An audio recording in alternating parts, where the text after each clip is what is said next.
அதான் நாளைக்கு காலைல 6 மணிக்கு தோட்டத்துக்கு போயிடுவேன். நீங்கள் சாப்பாடு ஆகிட்டு எனக்கு கொண்டு வாங்க.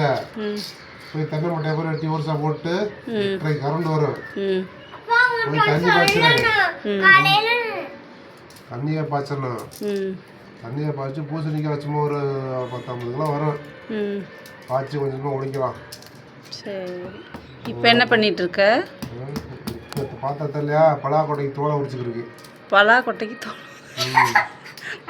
பலாக்கொட்டை தானே அது, வேற. ஆமாம், பலாக்கொட்டைக்கு தோலை உரிச்சுக்கிருக்கு விதைக்கிறதுக்கு. சரி சரி. பிடிக்குமா ஜினி? பிடிக்குமா உங்களுக்கு?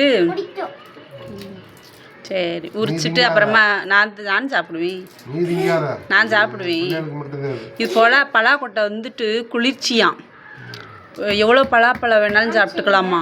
ஆனால் வந்துட்டு ஒரு 2 விதை மட்டும் சுட்டு சாப்பிட்டோம் அப்படின்னா அந்த ஹீட்டை பூரா அப்படியே வந்து குறைச்சிருமா. அந்த 2 பலாக்கொட்டை சுட்டு சாப்பிட்றது. சுட மாட்டேன். சரி, ஓகே.